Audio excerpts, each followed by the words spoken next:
तो ये हमने अपने HTML फॉर्म को रिएक्टिव फॉर्म में कन्वर्ट कर लिया। अब अगली चीज़ मैं ये करने जा रहा हूँ कि जब भी मैं सबमिट बटन या फिर ये सेव बटन क्लिक करूँ तो जो मेरा ये फॉर्म का डेटा है वो कंसोल में लॉग हो जाए। ठीक है, तो उसके लिए मैं यहाँ पे डिफ़ाइन करता हूँ इस फॉर्म पे ng सबमिट। ठीक है, ng सबमिट में मैं सिंपली एक फंक्शन डिफ़ाइन करता हूँ। इस फंक्शन का नाम मैं दे देता हूँ सबमिट फॉर्म। ये यहाँ पे एरर इसलिए दे रहा है क्योंकि हमने ये जो सबमिट फॉर्म नाम का फंक्शन है इसे अभी इम्प्लीमेंट नहीं किया है अपने प्रोडक्ट कंपोनेंट डॉट टीएस में। तो इसे हम चल के अपने प्रोडक्ट कंपोनेंट डॉट टीएस में इम्प्लीमेंट कर लेते हैं। तो इस फंक्शन का नाम है सबमिट फॉर्म। इसमें कोई पैरामीटर नहीं आएगी और सिंपली इस फॉर्म के डेफिनेशन में मैं क्या लिखूँगा, कंसोल डॉट लॉग, और कंसोल डॉट लॉग में मुझे क्या लॉग करना है, simply this dot product form. ठीक है, और अगर आप अपने HTML में आएंगे तो आप देखेंगे आपकी एरर भी यहाँ पे रिजॉल्व हो गई। ठीक है, तो ये हमने अपने रिएक्टिव फॉर्म को HTML फॉर्म से कनेक्ट किया। अब हमने ng सबमिट में फॉर्म के ng सबमिट में डिफाइन किया सिंपली सबमिट फॉर्म नाम का एक मेथड। उस मेथड के अंदर हम इस फॉर्म का डेटा कंसोल में लॉग करा रहे हैं और हम आते हैं अपने ब्राउज़र में और देखते हैं कि इस फॉर्म का डेटा हमारे कंसोल में लॉग हो रहा है कि नहीं। तो मैंने सिंपली प्रोडक्ट पे क्लिक किया। मैं अपने ब्राउज़र के कंसोल को ओपन कर लेता हूँ। प्रोडक्ट नेम में मैं सिंपल एंटर कर ले रहा हूँ बनाना। प्राइस मैंने इसकी कर ली 60। कैटेगरी मैंने कर ली इसकी फ्रूट। इमेज URL में मैंने सिंपली ये भी डिफाइन कर दिया टेस्ट। मैंने सेव बटन पे क्लिक किया। जैसा आप देख सकते हैं जैसे मैंने सेव बटन पे क्लिक किया हमारे ब्राउज़र कंसोल में फॉर्म ग्रुप ऑब्जेक्ट लॉग हुआ। और इस फॉर्म ग्रुप को जब मैं एक्सपेंड करूँगा तो यहाँ पर आप देख सकते हैं कंट्रोल्स में आपके चारों कंट्रोल्स लॉग हुए हैं, product name, price, category, image URL।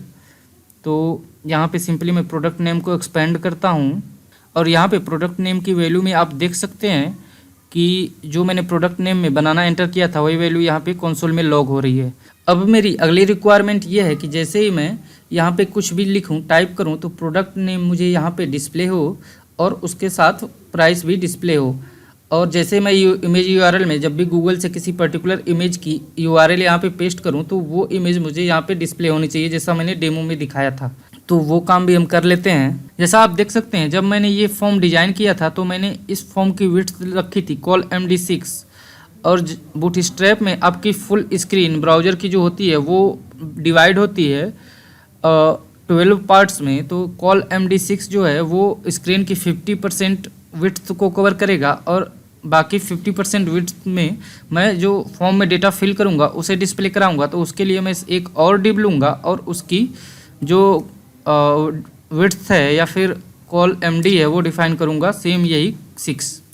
ठीक है, तो मैंने लिखा कॉल MD6।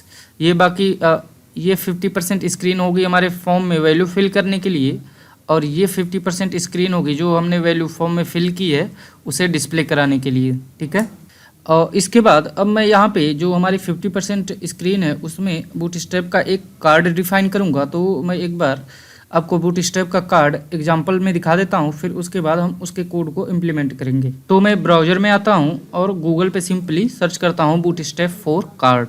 तो मैंने गूगल पे सर्च किया बूटस्ट्रैप 4 कार्ड एग्जाम्पल। यहाँ पे पहली लिंक आप getbootstrap.com वाली ओपन कीजिएगा और जैसे ही आप इसे नीचे स्क्रॉल करेंगे आपको कई सारे कार्ड्स के टाइप डिस्प्ले होंगे। ज़रूरी नहीं है जो कार्ड का टाइप मैं यूज कर रहा हूँ या फिर जिस तरह से मैं अपने प्रोडक्ट का आउटपुट या फिर जो इनपुट में मैं टाइप कर रहा हूँ उसे जैसे शो कर रहा हूँ आप भी वैसे ही शो करें। आप अपने कस्टमाइज डिज़ाइन को भी यूज कर सकते हैं। फिलहाल के लिए मैं जो पहला कार्ड का एग्जाम्पल है उसे ही यूज कर रहा हूँ। तो यहाँ पे आप देख सकते हैं आपकी ये कार्ड डिस्प्ले कराने के लिए, इस तरह का कार्ड डिस्प्ले कराने के लिए ये कोड डिफाइन है। मैं सिंपली इसी कोड को कॉपी करता हूँ और यहाँ पे इस कोड को मैं पेस्ट करूँगा। लेकिन उससे पहले मैं यहाँ पे एक और डिव डिफाइन कर रहा हूँ।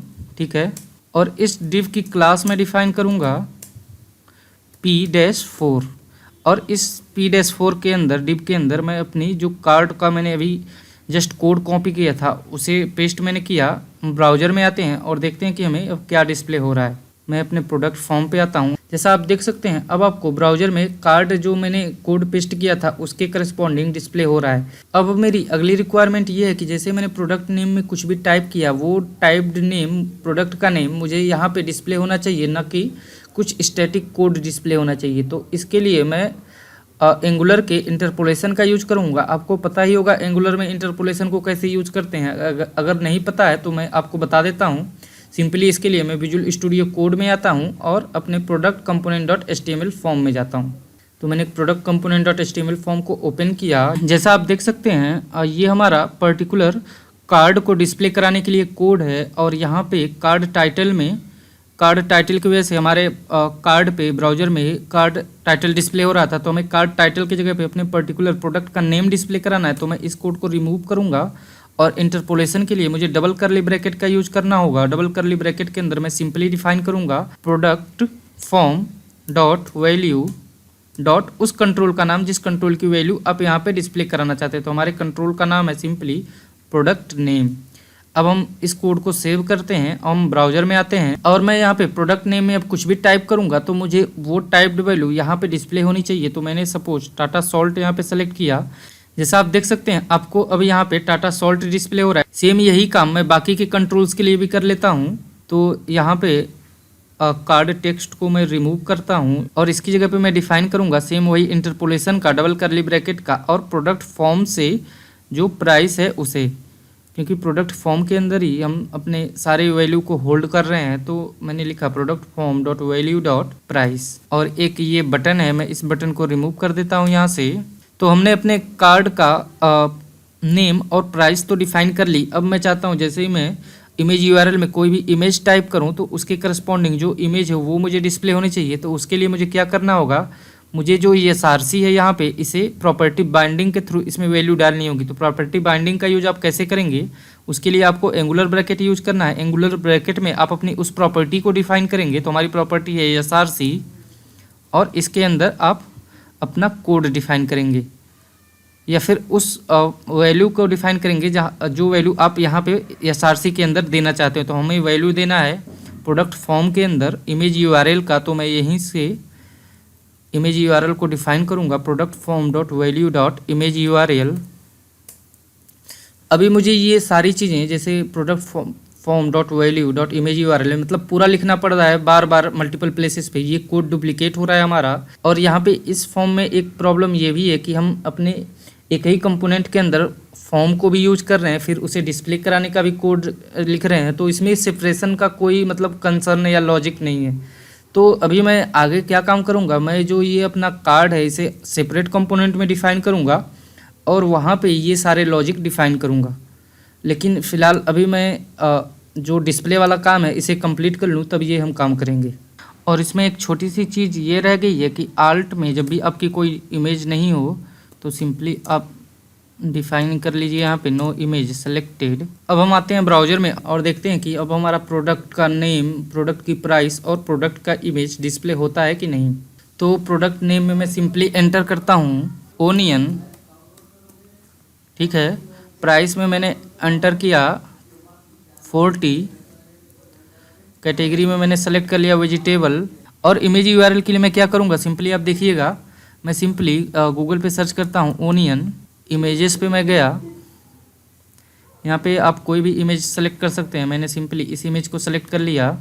यहाँ से आप कॉपी इमेज एड्रेस को कीजिए और अपने इस इमेज URL में डिफाइन कर दीजिए। तो जैसे ही मैंने ओनियन की इमेज जो मैंने गूगल पे कॉपी की थी वो यहाँ पे पेस्ट की, तो आप देख सकते हैं राइट साइड में आपको सुंदर सी एक ओनियन का कार्ट डिस्प्ले हो रहा है। साथ ही साथ यहाँ पे ओनियन और उसकी प्राइस भी 40 लिखी हुई आ रही है। ये और सुंदर होगा अगर इसमें एक इन्हेंसमेंट आप और कर सकते हैं कि यहाँ पे प्राइस का फॉर्मेट या फिर सिंबल डिफाइन कर सकें कि ये प्राइस किसके लिए है, ये रुपीस में है, USD में है, यूरो में है।